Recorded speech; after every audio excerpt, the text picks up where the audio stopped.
오늘의 조회수입니다. 우리나라가 20세 이하 월드컵 준결승전에서 남미 강호 에콰도르를 1대0으로 꺾고 결승에 진출했습니다. 대표팀은 16일 새벽 우크라이나를 상대로 한국 남자축구 사상 첫 피파 주간대회 우승에 도전합니다. 헝가리에서 침몰한 유람선 인양 작업이 마무리돼 한국인 실종자 3명과 헝가리 선장 1명의 시신이 수습됐습니다.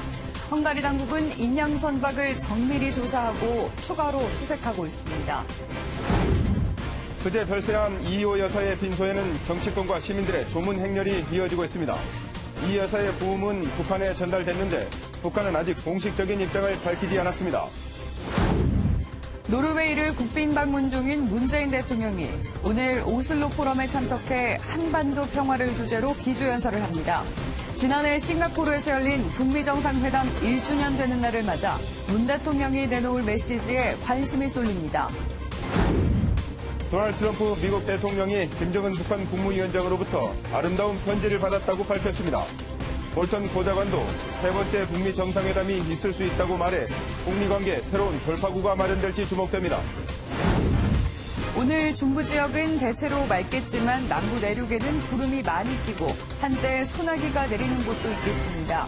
낮 기온은 서울 27도 등 어제보다 올라 다소 덥겠습니다. 이혼한 전 남편을 살해한 혐의를 받는 고유정에 대한 최종 수사 결과가 발표됐습니다. 다른 방에서 6살 아이가 게임을 하는 사이에 남편을 살해했고 사전에 철저하게 계획한 단독 범행이었다는 판단입니다. 안보람 기자입니다.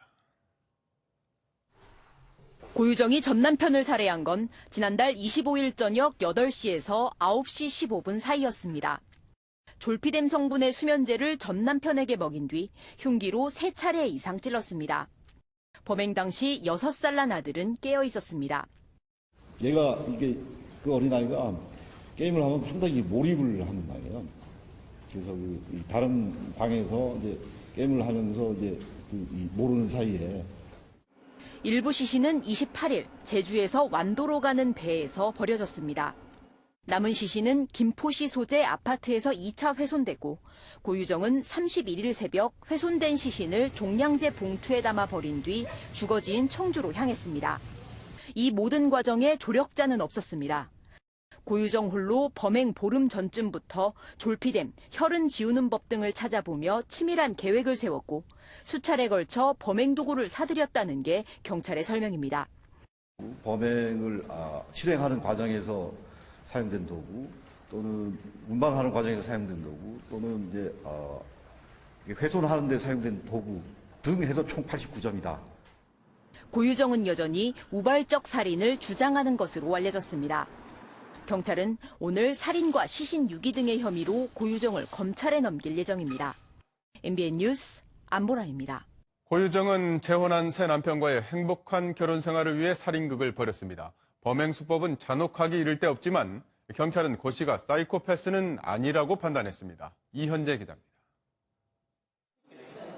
지난달 9일 고유정 씨는 전 남편과 벌인 가정소송에서 패소했습니다. 제주도 친정에 맡겨둔 아들에 대한 면접 교섭권을 전 남편이 가져가면서 당시 충북 청주에서 새 남편과 살고 있던 고 씨는 한 달에 2번씩 아이와 함께 전 남편을 만나야 했습니다. 경찰은 고 씨가 이것 때문에 결혼 생활을 망칠까 봐 스트레스를 받다 전 남편을 살해했다고 결론 내렸습니다. 상식으로 이해하기 어려운 범죄 행각을 벌였지만 경찰은 고 씨가 사이코패스는 아니라고 판단했습니다. 사이코패스는 다른 사람의 감정을 전혀 고려하지 않는데 고 씨의 경우 가족과의 관계를 유지하려 했기 때문입니다. 검찰 조사를 앞둔 고 씨는 현재 심리 상태가 매우 안정적인 것으로 알려졌습니다. 고유정 씨는 오늘 오전 검찰로 송치되면서 제주 동부경찰서 앞에서 모습을 드러냅니다. 신상 공개 결정 당시 급격한 심경 변화를 겪었다는 고 씨가 포토라인에서는 어떤 모습을 보일지 주목됩니다. MBN 뉴스 이현재입니다. 삼성바이오로직스 분식 해고와 증거인멸을 지시했다는 의혹을 받는 정현호 삼성전자 사장이 장시간 검찰 조사를 받고 오늘 새벽 귀가했습니다. 정 사장은 취재진의 질문에 아무런 대답을 하지 않았는데 검찰은 곧 구속영장 청구 여부를 결정할 것으로 보입니다. 연장현 기자입니다. 17시간이 넘는 검찰 조사를 받고 나온 정현호 삼성전자 사장은 피곤한 기색으로 취재진의 질문에 아무런 대답을 하지 않았습니다. 증거인멸 지시한 거 인정하시나요? 정 사장은 어제 오전 9시쯤부터 삼성바이오로직스의 분식회계와 증거인멸 의혹과 관련해 검찰에서 조사를 받았습니다. 검찰은 정 사장을 상대로 지난해 5월 삼성 수뇌부가 그룹 차원의 증거인멸 지시를 논의했는지 이재용 부회장이 관여했는지 여부 등을 집중 조사한 것으로 알려졌습니다. 하지만 정 사장은 검찰 조사에서 혐의의 대부분을 부인한 것으로 전해졌습니다. 앞서 삼성 측은 지난해 5월 이 부회장이 직접 주재한 회의에서 삼성바이오 관련 증거인멸이나 회계 문제를 전혀 논의하지 않았다고 해명했습니다. 검찰은 정 사장 조사 결과를 검토한 뒤 추가 소환과 구속영장 청구를 결정한다는 방침입니다. 또 조만간 이 부회장에 대한 조사 여부도 결정할 것으로 보여 귀추가 주목되고 있습니다. MBN 뉴스 연장현입니다. 헝가리에서 침몰한 유람선 허블레아니호가 사고가 난 지 13일 만에 인양됐습니다. 인양 과정에서 4구의 시신을 수습했는데 한국인 4명은 여전히 실종 상태입니다. 신동규 기자입니다. 허블레아니호가 처음 수면 위로 모습을 드러낸 건 어제 오후 2시쯤입니다. 이후 6시간 반 만에 최종적으로 바지선 위에 안착해 인양이 완료됐습니다. 인양 과정에는 모두 4구의 시신이 수습됐습니다. 헝가리인 선장 1명을 비롯해 한국인 3명의 시신이 조타실과 1층 객실에서 발견됐습니다. 한국인 3명은 50대와 30대 여성, 그리고 6살 정도의 어린아이로 파악됐습니다. 시신이 수습될 때마다 수색대원들은 들것으로 옮긴 시신을 향해 거수경례를 하며 예를 갖췄습니다. 바지선에 실은 허블레아니호는 인근에 있는 체펠섬으로 옮겨 정밀 수색을 벌입니다. 아직 남아있는 실종자 4명을 찾기 위해서입니다. 오늘 오후 5시에는 우리 측 신속대응팀이 인양 완료와 관련해 브리핑을 하고 저녁 9시에는 헝가리 측과 합동 브리핑을 벌일 예정입니다. MBN 뉴스 신놈입니다. 물 위로 올라온 허블레아니호의 선체 후미에는 사고 당시의 충격으로 인한 파손 흔적이 고스란히 남아 있었습니다. 헝가리 수사당국은 부실 수사 의혹이 있었던 가해 선박 바이킹 시긴호에 대한 재조사에 들어갔습니다. 보도에 노태현 기자입니다. 선체 표면에 무엇인가에 긁힌 흔적이 선명합니다. 가판위 철제 난간은 구겨진 채로 무너져 내렸습니다. 사고 당시 충격이 그대로 남아있는 허블레아니호 선체 후미 부분입니다. 이런 선체 훼손 탓에 와이어 4개로 배를 인양할 계획이었던 인양팀은 와이어 1개를 더 연결해야만 했습니다. 후미 쪽에는 대부분 기관들이 들어 있습니다. 그래서 그쪽에 이제 무게가 많고 아무래도 배가 이제 들어 올리면서 파손될 부분에 대해서 대비를 한 것 같습니다. 이런 가운데 헝가리 경찰은 부다페스트 인근으로 되돌아온 가해 선박 바이킹 시기노에 대해 증거 수집을 위한 추가 조사를 했다고 밝혔습니다. 앞서 헝가리 경찰은 증거를 확보했다는 이유로 사고 이틀 뒤인 지난달 31일 바이킹 시기노의 운항을 허용해 유착 의혹이 제기되기도 했습니다. 인양돼 체펠섬으로 옮겨진 허블레아니호에 대해서도 헝가리 당국은 경찰 수사 단계로 진입했다고 밝혔습니다. MBN 뉴스 노태현입니다. 고 이희호 여사의 빈소에 여야 정치인들과 시민들의 조문 행렬이 이어지고 있습니다. 이 여사의 부음은 북측에도 전달됐는데 이 여사와 각별한 인연이 있던 김정은 북한 국무위원장이 조문단을 파견할지 관심입니다. 김문영 기자입니다. 이희호 여사의 부음은 남북 공동연락사무소를 통해 북측에 전달됐지만 아직 북한의 공식 입장은 나오지 않고 있습니다. 장례위원회 요청에 따라서 부고를 전달했습니다. 지금 상황에서는 다양한 가능성을 열어놓고 저희들이 준비를 하고 있습니다. 지난 2009년 김대중 전 대통령 서거 당시 북한은 조문단을 파견해 예우를 보였습니다.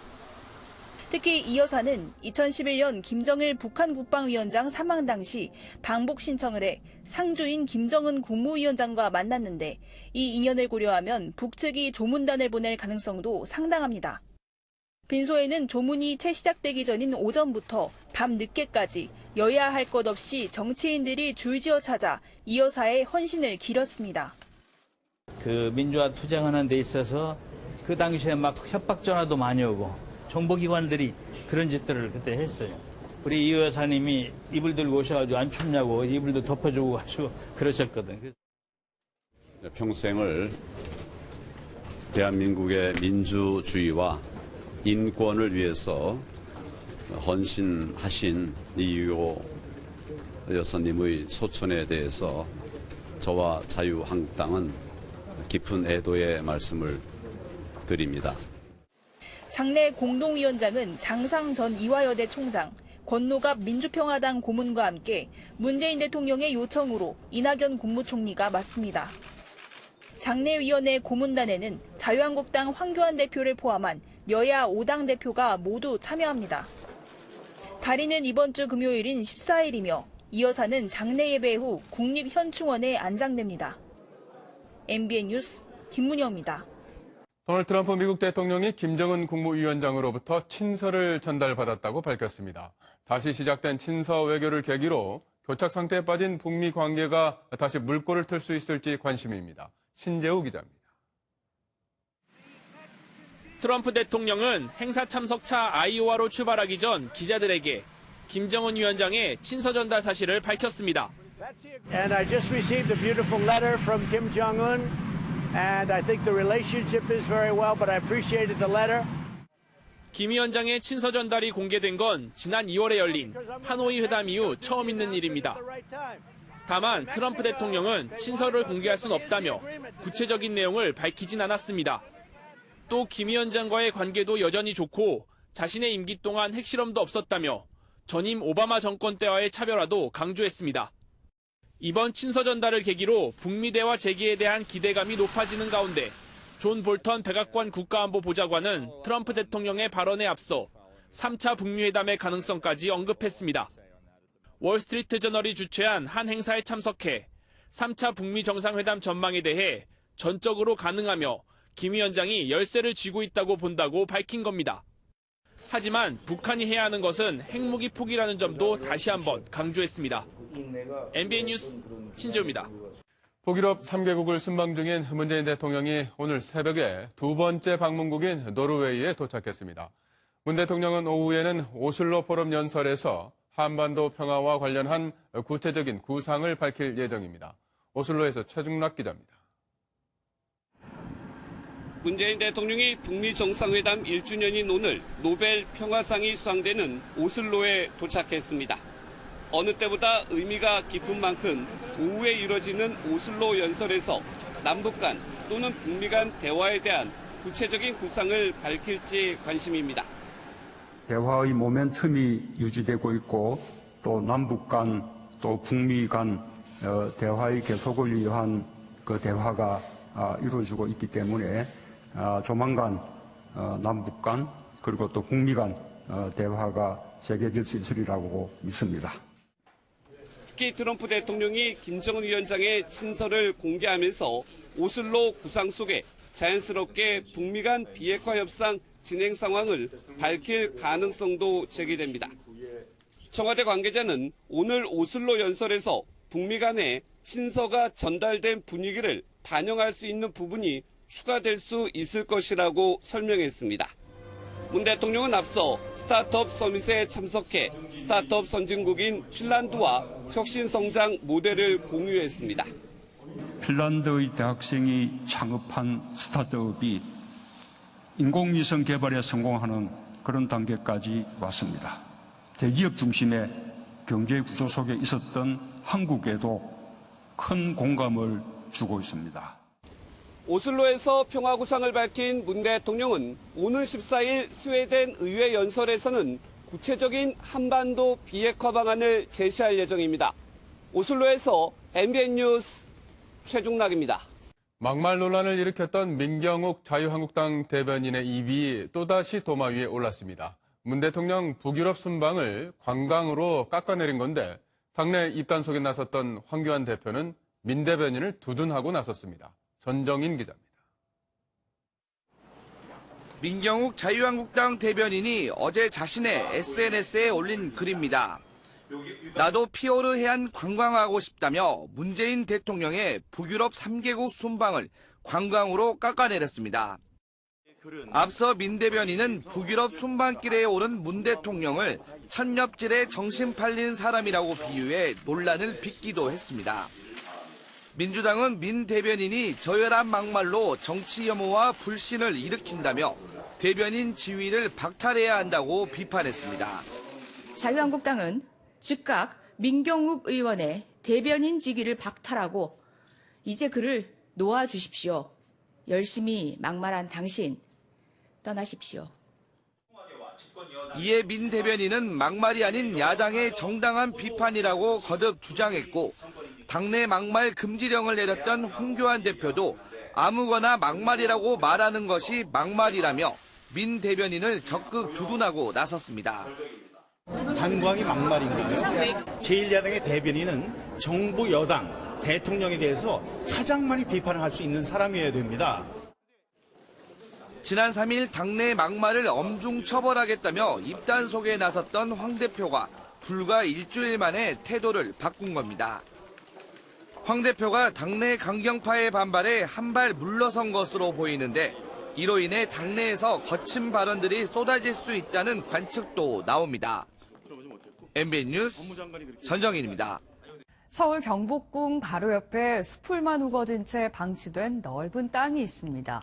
호텔, 문화시설 등 여러 활용 방안이 나왔지만 제대로 실행되지 못했는데 이제 공원 숲으로 만들자는 주장이 나오고 있습니다. 우종환 기자입니다. 경복궁 옆으로 수풀만 무성히 자란 넓은 공터가 보입니다. 높은 담장과 철문에 막혀 지나가는 시민들은 무엇이 있는지 볼 수 없습니다. 조선시대에는 고관대작 집터, 독립 뒤에는 미 대사관 숙소로 쓰다가 삼성을 거쳐 현재 한진이 소유하고 있습니다. 지난 2009년 한진 측은 이곳에 호텔을 지으려 했지만 허가를 받지 못했습니다. K-익스피리언스는 문체부와 한진그룹이 협력해 서울 송현동 구 미 대사관 숙소부지에 조성합니다. 외국 관광객들이 도심 속에서 한국 문화를 체험할 수 있는 하지만 이마저도 국정농단 사태와 맞물리면서 흐지부지됐습니다. 활용 방안을 찾지 못한 채 계속 방치되다가 한진 내부 문제까지 겹치면서 결국 이 부지는 올해 매각 절차를 밟게 됐습니다. 종로구는 공원을 희망하고 있습니다. 기본은 숲으로 하고 도심에 숲이 정말 필요하다. 공원이 없다. 공원이 없지 않습니까? 공원 하나는 있어야 된다는 얘기고요. 문제는 구 1년 전체 예산과 맞먹는 수천억 원 매입 비용입니다. 정부나 서울시에서 나서야 하는데 구 관계자는 아직 공식 접촉은 없는 단계라고 밝혔습니다. MBN 뉴스 우종환입니다. 수액은 혈관에 직접 맞기 때문에 다른 의약품보다 품질 관리가 엄격해 수출을 위해서는 까다로운 기준을 통과해야 하는데요.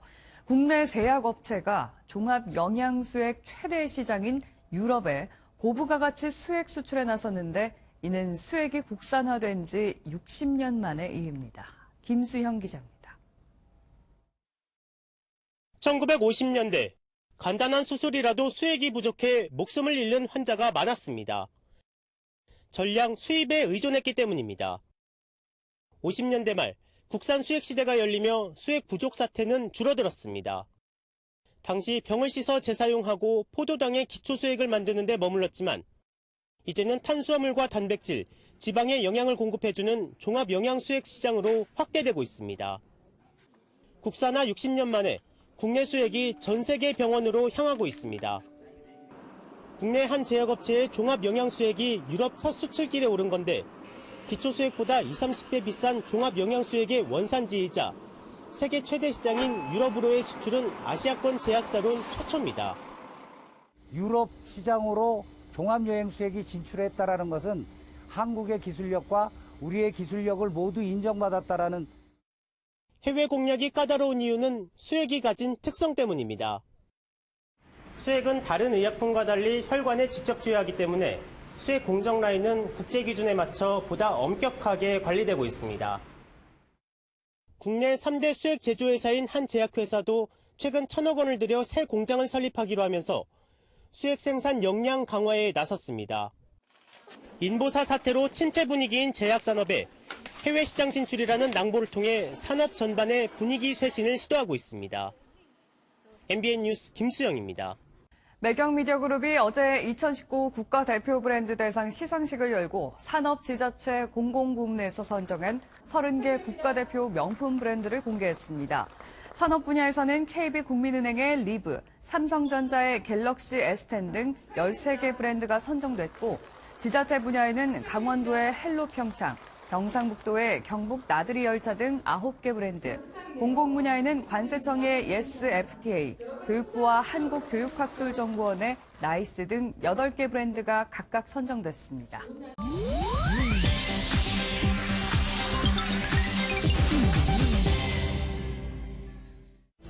인터넷 와글와글입니다. 지옥의 냄새를 방불케 하지만 맛은 천국에 비유될 정도로 일품이라는 두리안 하나가 경매에서 무려 5,700만 원에 낙찰됐습니다.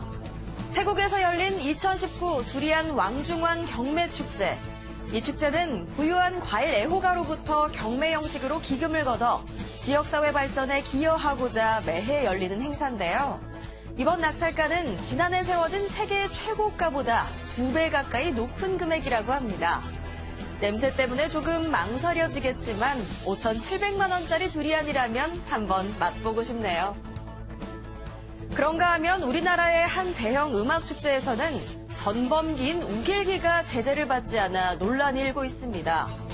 지난 주말 용인에서 열린 울트라 코리아 2019. 한국 알리기 활동을 하는 서경덕 성신여대 교수는 이 축제에서 우길기를 두르고 다닌 일본인에 대한 제보를 받았다고 밝혔는데요. 현장에 있던 참가자들이 안내요원에게 항의를 했지만 조치가 이루어지지 않았다고 전했습니다. 서 교수는 해당 일본인이 본국으로 돌아가 이런 사실을 알릴까 우려를 표했는데요. 주최 측의 공식 사과와 재발 방지 대책이 필요해 보입니다. 아마 이분의 레시피 따라해보신 분들 많으실 텐데요. 요식업계의 큰손으로 불리는 백종원 씨가 본격적으로 유튜브에 뛰어들었습니다. 어제 채널 백종원의 요리비 책을 개설해 영상 8개를 공개했는데요. 벌써 약 61만 명의 구독자를 모으며 인기를 증명하고 있습니다. 제대로 된 한식 레시피를 알리고 싶었다는 백종원 씨는 장사 이야기와 이른바 백종원 레시피 등 다양한 내용을 영상에 담았는데요. 이 소식이 알려지자 당장 구독하러 간다며 환영하는 입장과 생태계 파괴가 아니냐는 반응이 맞서며 갑론을박이 이어지고 있습니다. 백종원 씨의 등장이 요리 유튜브계에 어떤 바람을 불러올지 앞으로 지켜봐야겠네요. 최근 혼자 사는 여성을 타깃으로 한 범죄가 빈번하게 발생하고 있는데요. 이런 가운데 서울시가 여성의 안전한 귀가를 위해 만든 안심이 앱을 통해 처음으로 현행범이 붙잡혔습니다. 안심이 앱은 서울 전역 4만 대의 CCTV를 볼 수 있는 통합관제센터와 연결된 스마트폰 앱인데요. 엊그제 새벽 귀가하던 한 여성이 신체 일부를 노출하며 따라오던 남성을 안심이 앱을 통해 신고했고 경찰이 범행 10분 만에 범인을 현장에서 체포한 겁니다. 안심이 앱은 개통 6개월 만에 3만 명이 다운받았고 5,000회가 넘는 긴급 신고가 접수됐는데요. 앞으로 안심이가 여성의 안전한 귀갓길을 책임지는데 톡톡히 역할해주길 기대해봅니다. 인터넷 와글와글이었습니다. 다음은 굿모닝 월드입니다. 한 남성이 본의 아니게 주유소에서 술래잡기를 하게 됐는데요. 좀 특이한 건 술래가 사람이 아닙니다. 원숭이라는데요. 화면으로 만나보시죠. 주유소 앞에 뭔가 빠르게 지나가는데요. 원숭이입니다. 그리고 그 뒤를 한 남성이 쫓기 시작하는데요. 이 황당한 추격전을 목격한 주유소 직원은 곧바로 911에 신고했습니다. 알고 보니 자신이 기르던 원숭이를 주인이 쫓고 있는 거였는데요. 장난기많은 원숭이가 우리를 탈출한 거라고요. 주유소 주차장을 몇 바퀴씩 돌며 술래잡기를 한 끝에 겨우 잡을 수 있었다고 합니다. 알츠하이머로 고민이신 분들에게 도움이 될 것 같은데요. 하루빨리 국내에도 소개됐으면 좋겠다 이런 생각이 듭니다. 알츠하이머 박람회가 열린 영국으로 가보겠습니다. 스크린에 나타난 사진 속 구름을 붓으로 치워봅니다. 요리조리 떠다니는 코코넛을 손으로 터치해보고요. 탁구를 치기도 합니다. 뭘 하는 걸까요? 알츠하이머를 이겨내는 좋은 운동법들이라고 합니다. 영국에서 열린 알츠하이머 박람회에선 다양한 알츠하이머 치료 방법들이 소개됐는데요. 알츠하이머를 극복하는 데 큰 도움이 됐으면 좋겠네요. 곰이 한 마리도 아니고 2마리나 집 뒷마당에 찾아온다면 어떤 느낌일까요? 영상 함께 보시죠.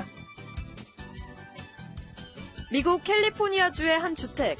바닥엔 큰 곰 한 마리가 숨을 헐떡이며 누워있고 차량엔 새끼곰이 있는데요. 무슨 사연일까요? 몇 분 전 이 집 뒷마당에 놀러온 새끼곰을 집주인이 기르던 강아지가 내쫓았는데요. 그리곤 다시 어미곰이 찾아와 집주인과 강아지를 공격했다고 합니다. 어미곰의 끔찍한 자식 사랑에 하마터면 큰일 날 뻔했네요. 지금까지 굿모닝 월드였습니다. 오늘 날씨 어제와 비슷하겠지만 기온은 살짝 더 오르겠습니다. 서울의 낮 기온 27도, 의석은 29도로 서쪽 지역을 중심으로 초여름 수준의 더위가 예상됩니다. 단 동풍의 영향을 받는 동해안은 오늘도 평년 기온을 밑돌면서 선선하겠습니다. 남부지방에서는 오전과 오후 주의점이 따로 있습니다. 아침에는 안개를 조심하셔야 되고요. 오후에는 요란한 소나기에 대비해서 가방에 작은 우산 챙기셔야겠습니다.